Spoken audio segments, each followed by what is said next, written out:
থেকে বাংলাদেশ জামাত ইসলামী একতা সংগঠন যারা শহীদ পরিবারকে প্রতি পরিবারকে 2 লক্ষ টাকা করে দিয়েছে, শহীদ হচ্ছেন আমাদের সবচেয়ে বড় সম্পদ। আমরা আল্লাহ শুকরিয়া আদায় করছি যে আজকে আমরা শহীদ পরিবারের সদস্যদের নিয়ে এরকম একটা আয়োজনে আমরা শরীক হতে পেরেছি, এজন্য আল্লাহ শুকরিয়া আদায় করছি, আলহামদুলিল্লাহ। আসলে বিগত ফ্যাসিবাদী সরকার বাংলাদেশ জামাত ইসলামীকে নির্মূল করার জন্য যে অত্যাচার নির্যাতনের যে স্টিম রোল চালিয়েছিল, আমার একটি সময় গিয়েছিল যে আমরা কোন জায়গায় 3 জন লোক বসলেও তারা সেখানেও সরকার অত্যাচারের দ্বন্দ্ব ছিল। আমাদের শহীদদের কারণে আমাদের আহত এবং বন্ধুত্ব বরণকারী ভাইদের রক্তের বিনিময়ে, ত্যাগের বিনিময়ে আজকে একটা নতুন বাংলাদেশ আমরা পেয়েছি, যেখানে সবাই কথা বলতে পারছি, মত প্রকাশ করতে পারছি।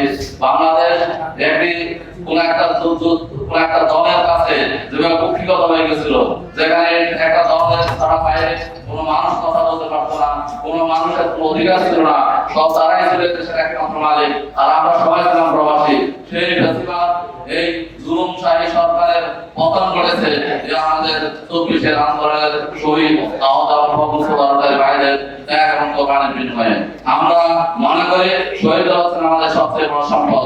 শহীদ আহত এবং বংশধরদের বাইরেদেরকে এই সরকারের উচিত তাদের পুনর্বাসনের জন্য তাদের পরিবারের চাকরি থেকে শুরু করে যাবতীয় সুযোগ সুবিধা দিয়ে দেখা।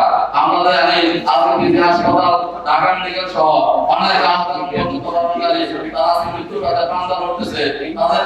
মোনালিসা হেভি ফ্লো 15 পিস প্যাকেটের সাথে 8 পিসের একটি প্যাকেট একদম ফ্রি।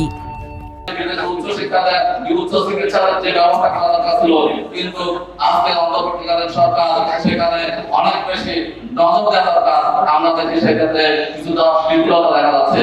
পাশাপাশি আজকে অন্যান্য দল আছে যারা সংস্কার নির্বাচন চান, যারা আজকে ক্ষমতা দিতে চান, কিন্তু আহত বন্ধুত্ব বরণকারী এবং শহীদ পরিবারের পুনর্বাসনের জন্য তাদেরকে আমরা পাশে পাই না। আমরা দেখি বাংলাদেশ জামাত ইসলামী একতা সংগঠন যারা শহীদ পরিবারকে প্রতি পরিবারকে 2 লক্ষ টাকা করে দিয়েছে, আহতদের চিকিৎসার জন্য ব্যবস্থা করেছে এবং সকল পরিবারের পাশে দাঁড়িয়েছে।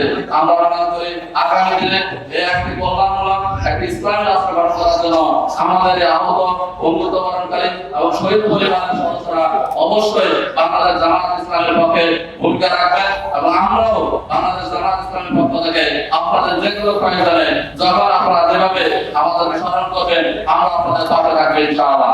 আমরা মনে করি যে স্বপ্ন থেকে 24 জুলাই বিপ্লবে আমাদের শহীদ পরিবারের সদস্যরা জীবন দিয়েছেন, আহত হয়েছেন, বন্ধুত্ব বরণ করেছেন, কিন্তু সেই স্বপ্ন আজকে একটি দুষ্কৃতির কারণে, একটি চক্রের কারণে আজকে সেটি নস্বাত হতে পারছে। আজকে আমাদের চিন্তায় চাঁদাবাজি, সন্ত্রাস আজকে মানুষকে আজকে আবার ভীত করে তুলছে। আমরা মনে করি আমরা একসাথে 17 বছর আন্দোলন সংগ্রামে ছিলাম, রাজপথে লড়াই করেছি, আমরা একটা নতুন বাংলাদেশ ফিরে আনার জন্য আমরা লড়াই করেছি।